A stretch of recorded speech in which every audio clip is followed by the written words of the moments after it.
Welcome to John and Dave TV. I'm John. And I'm Dave. This show is to bring the community back together. We're going through a very hard time right now with everything, the self-isolation and everything else. And we thought maybe we should bring new skills or new hobbies to you in your home that you're able to do with us. So make sure you join us on every episode where you can learn something new every time to try and help get you through this whole staying at home situation. Today on a Dave and John show. It's the John and Dave show. With sugar paste, we grab with a clean, gloved hand, and we have to mold that on. And as we mold against the hair, it kind of seeps into the follicle, and then we remove width in the direction that the hair is growing, so it kind of pulls it out from its follicle. So less overall kind of trauma to the skin. It won't burn you too. It's more like a body temperature, sometimes a little bit warmer. All right, Dave. So weekend's done. We're starting a new week, and I see that you still got that beard going there, that nice little scruffy little thing. As you notice, I got rid of mine, so mine's gone now. You did. You look good. Yeah, baby face now. So I think with our next guest here, I think she can help you if you ever want to get rid of that beard. If you want, I could talk to your wife about it, and we can see about something like that. I don't know. So I got a preview of who the next guest is, and I don't think I want that type of service. I tell you, you rip a Band-Aid off of me, and I cry. I'm not getting my beard ripped off of me. Forget it. Well, let's bring her in. We have Stacey Michalopoulos. I hope I said that right. From Sugar Society, the owner of Sugar Society. Welcome, Stacey. Oh, hi. Thank you for having me. So tell us a little bit about Sugar Society, what it is, and how you got it started, and what made you start it up. Yeah, for sure. So backstory to me is I actually moved from Winnipeg to the Valley. My husband had lived here previously, is military. And when we found out, so I had a business in Winnipeg, and it was called Beauty by Stacey Dawn. And once I was moving to the Valley and we knew we would be here for a few years, I knew my job prospects weren't that great in the area that I was working in. And I really had a passion and a love for all the aesthetic services that I was personally doing. So my husband had said there was a little bit of a gap in the market, and that he thought that I would do well. So I started doing the research and realized that there was an opportunity for something like that. So I hit the ground running when I moved here and started doing mobile appointments for my first 3 months. I drove around everywhere from here to Cobden to Renfrew. I worked on building my clientele. And then December of 2017, I ended up opening Sugar Society. And it just started with me and sugaring and lashes. And then within 6 months, we had to move into a new, bigger space where we had 4 rooms. And I think at that point, I probably had about 10 to 12 staff. So we grew really, really quickly. So he was pretty bang on that there was a need for those services in this area. That's awesome. So I never heard of Sugar Society, so maybe because it's not the type of service I seek out. But what kind of service do you offer, and what kind of business are you? So we basically do full aesthetics. We were just about to add facials as all this stuff shut down with COVID, but we do lash extensions. We do body sugaring as our number one service, so any hair removal. So we can do males, females, anyone. We do manicure pedicures. We do makeup. I have a kind of a separate bridal makeup business. It's still under Sugar Society, but it's a whole separate kind of business in itself. So we do a lot of on-site weddings. We do makeup in the shop. Lash lifts and tints. Pretty much anything beauty related, we do. So for people that are not familiar with sugaring, how does that differ from normal waxing? And is it more irritating, less irritating? Is it faster? Yeah. So it is typically less irritating. I always say typically because people have to be trained correctly to do it properly. But it is just sugar, water, lemon. So it's very, very basic in the ingredients. It dates back to ancient Egypt. So people have been using this for years and years on end. It was the first form of hair removal, I believe. And it's hand molded. So everything we do by hand, whereas with a wax, you would typically take a stick, put it down, put a strip, tear it off.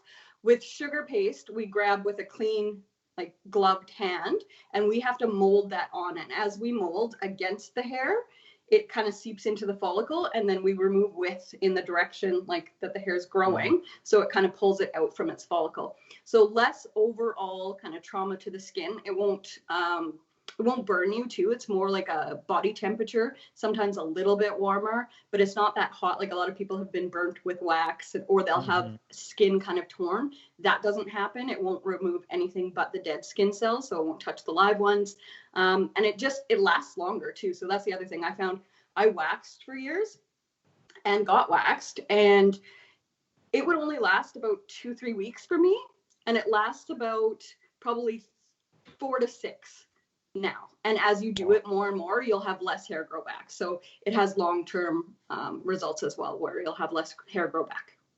So there you go, Dave. Your beard won't grow back so fast. It'll take a little longer to grow back. I'm trying to grow it out, you know. They're telling everyone, let's shave it during COVID, as we're facing right now. And I'm doing the completely opposite. But to be honest, I don't here. I don't know if the viewer knows, but we're actually here inside our house.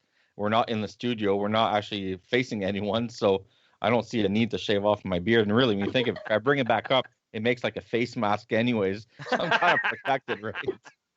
Just let it grow. So other than the sugaring, you also do other stuff. You said like aesthetics, but you also do makeup. I know from personal experience, you've worked with me with some of my photo shoots and that. So what's the ratio you would find with your clients compared to makeup to?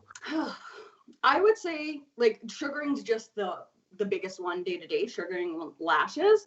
But I think we get quite a bit of way more than I assumed we would. Like, I feel like when I lived in Winnipeg, everyone was a makeup artist, and it was like fighting for those makeup jobs. So I was pleasantly surprised when I came here. I was like, oh, like there's not that many, and you deal with a lot of people. Like there's not that many makeup artists. No. I'm lucky because I have a team too. So that's been really beneficial this year for weddings with all the postponements, is like to be able to reassure the brides that, oh, okay, your artist might change. We have to rearrange dates, but like we've got you, and we've got you in good hands. So we do quite a bit. Like we do photo shoots. We kind of do just makeup lessons. We do a lot of those, and yeah, we get way more than I thought we would. And you know that, go ahead, Dave. No, go ahead. No, I was just going to say, like, we're now, as we're recording this episode right now, we are in a COVID-19 lockdown. So how has that affected your business? Like, your doors are completely shut. Yeah, so we did it a little preemptively, like a few days before. I do feel because we're in such close contact with people, that was the best move that we personally could do. And I was seeing kind of other places across Ontario do so. We're at a complete standstill as far as services go. We were doing some retail, we still are, but it's definitely changed the business. Like it's very interesting I have to try to structure my day, focus on retail. I'm just kind of doing the best I can and staying true to our viewers and our audience, because I also didn't feel like people didn't see us as just a retail store. So the change has affected us where I didn't want to just be on there selling now.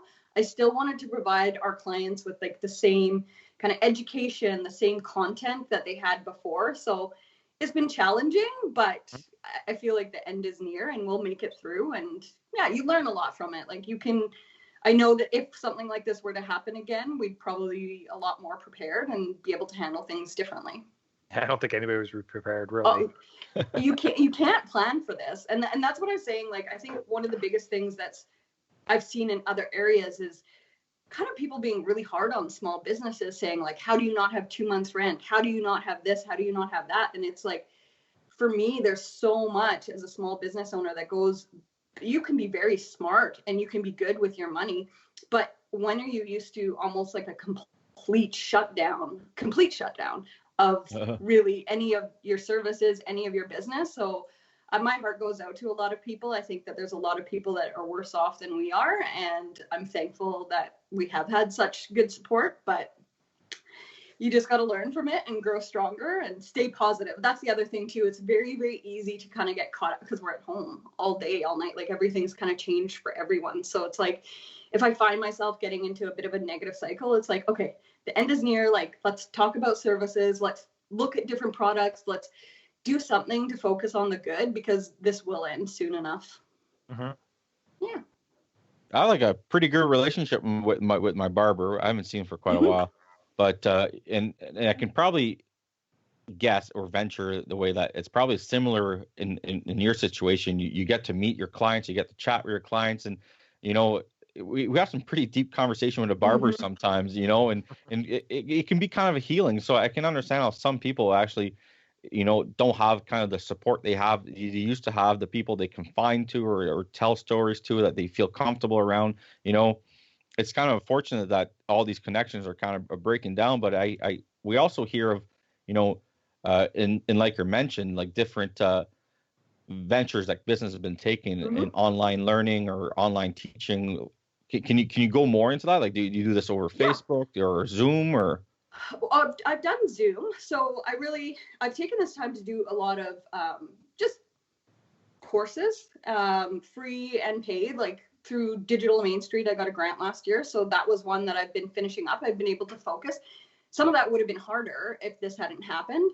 I've offered my makeup lessons online, Zoom. When I do my makeup lessons in person, I have the client walk through it anyways. So I was able to do that for people where they would still be putting in the work, and we could do it like this, and we can have that face to face.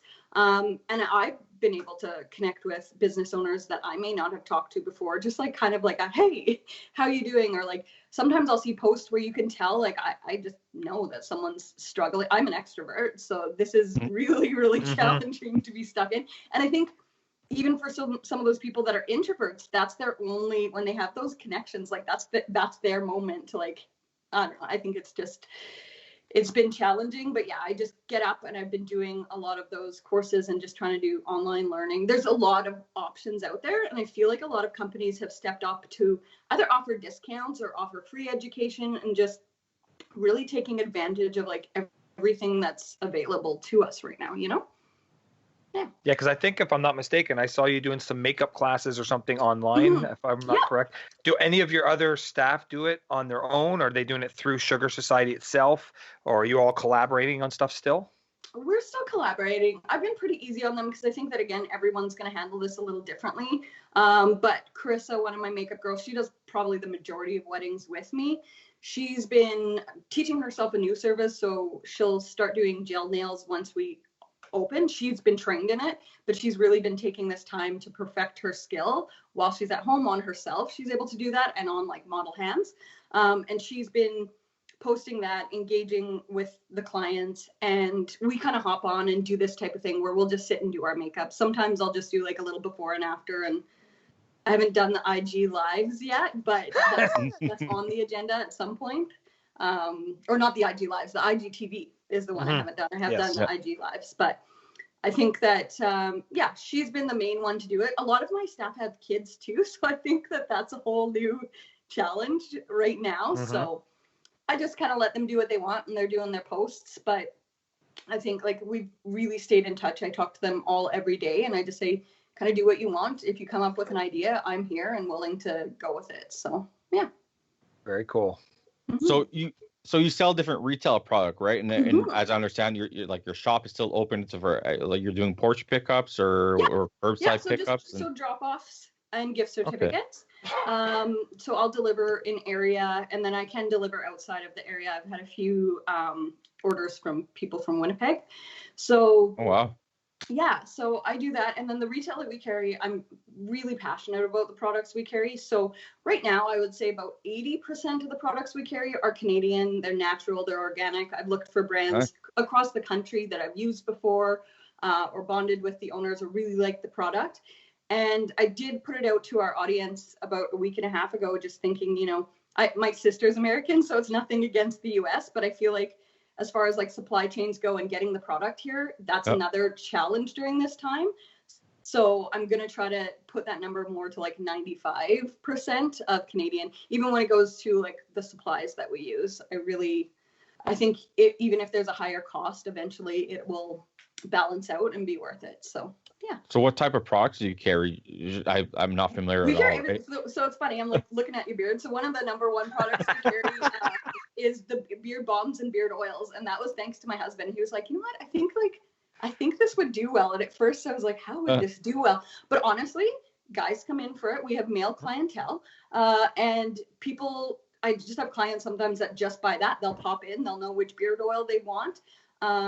We carry like sponge products. We carry body products. I have my own line of scrubs and then pubic oils for after service to help with ingrowns and stuff. Jewelry. We have a real mix of products. And like I said, mostly Canadian. Candles. I'm trying to think. What else do we have that we sell a lot of? Oh, and makeup, of course. We do sell makeup. And that's something I think that's going to be huge in the next couple of years, because I think that what we do is going to change, and even the sanitation process. And I think people will want their own products versus, even though I know that I could guarantee I'm disinfecting and sanitizing, there's just something nice about like having your own lipstick and that kind of stuff. So that will be something that I'll focus a bit more on going forward. So all the clients are even that extra bit more safe. Very cool. So you've been doing these online stuff. You're selling your products still online. Is there anything else that you're actually doing right now to keep your face or keep yourselves in your clients' faces, in their minds? Are you doing emails to clients, letting them know that, hey, we appreciate you as a customer, and this is what we're going to do to get you back in the store when we all reopen? And is there anything specific you're looking at doing? So I've done my email list like when it started, and I feel like through my Facebook and Instagram, you watch us a lot. Like I feel like I have a really good connection with our client. I have been growing that list though, because I do want to put a little thank you out and kind of offer exclusivity to our email list and to our clients that have that really loyal following to kind of be first to know. So like, yeah, that's the main thing. It's been hard though. I also, like I said, I post on my email list probably less than people should, about like once a month or once every other month. So I also didn't want to be bombarding. So I've offered a little bit of like I said, free makeup classes and that kind of stuff, just to help people out. I did a little guide too for all my brides and anyone that was interested. I put together like a nice PDF guide on how to properly prep for things. So I am trying to do little things as a thank you, but I think it's still that in limbo. It's like, okay, I know I'm going to really work on something when we get back, but I don't know. I haven't really done it yet.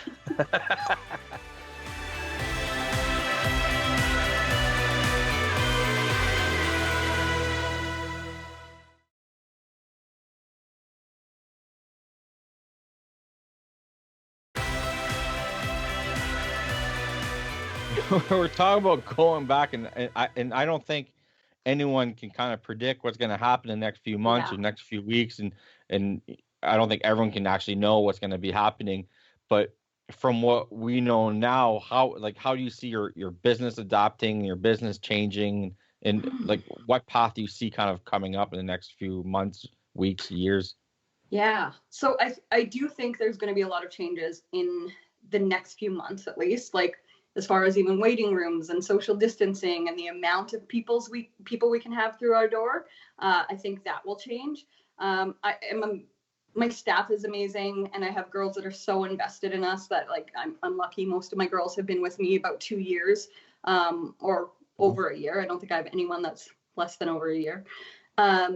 So I think that, yeah, where was I going? I just lost my train of thought. I'm a talker too. I'm like, blah, blah, blah.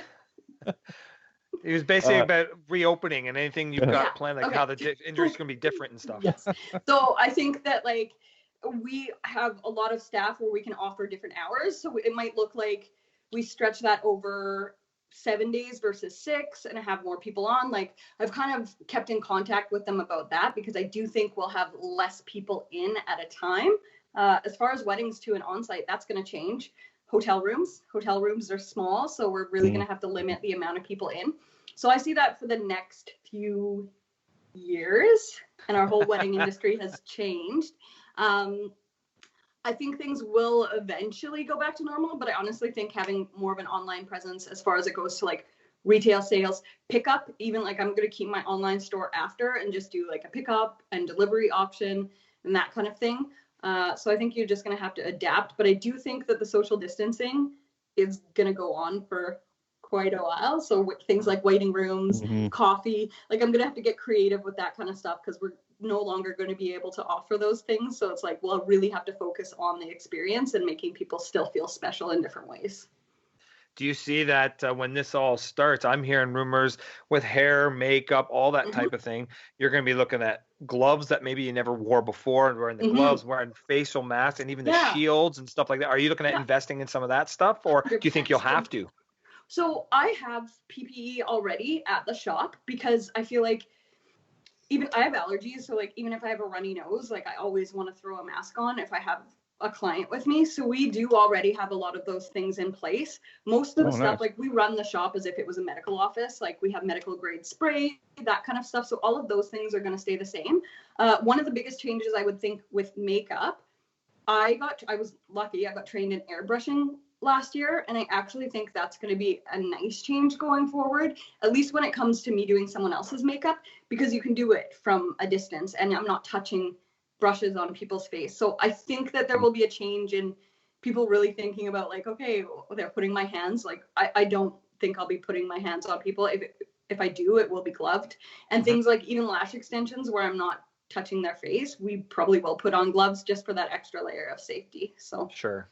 Yeah. No, it makes sense, because I know in my industry too, I'm always, if I got to go move somebody's hair or something, I always ask first, do you mind if I move that? Because the social space that people have as it is now, and now with the social distancing, it's going to make it even that much more complicated for you. So, So you're talking about some staff. You have a lot of staff there. So how much did you say you have? And maybe give some praises to them. Do you want to announce some of your staff there and let us know what they do?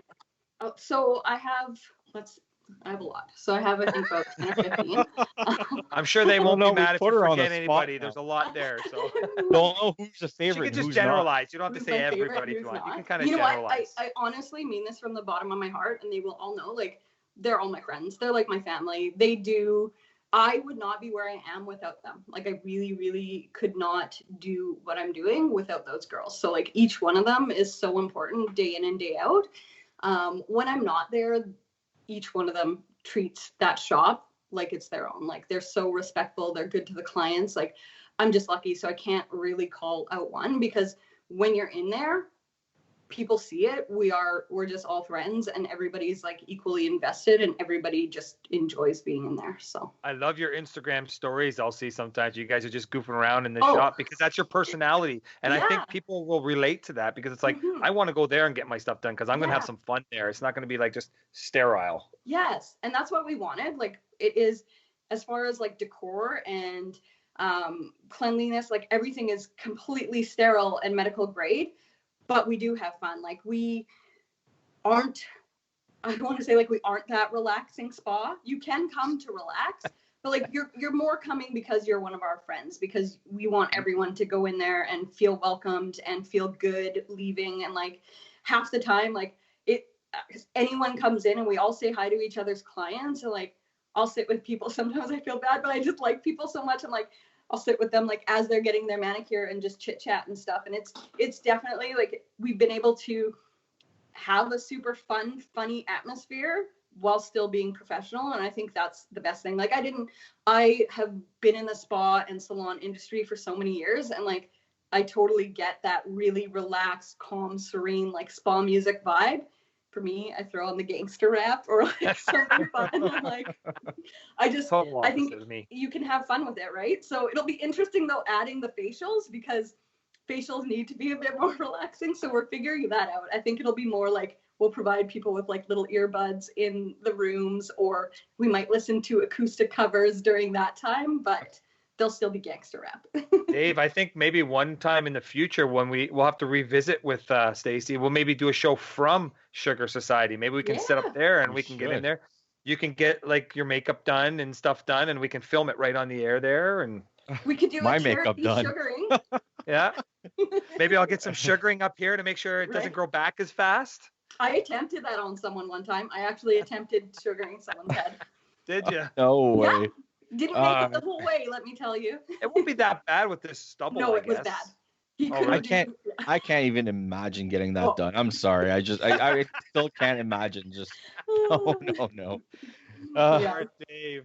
You know, small town community, Brantford County, like, you know, everything's kind of small town. We're all, you know, very connected, and everyone feels very connected. And I'm sure coming here now, you're very connected with a lot of your clients and all that.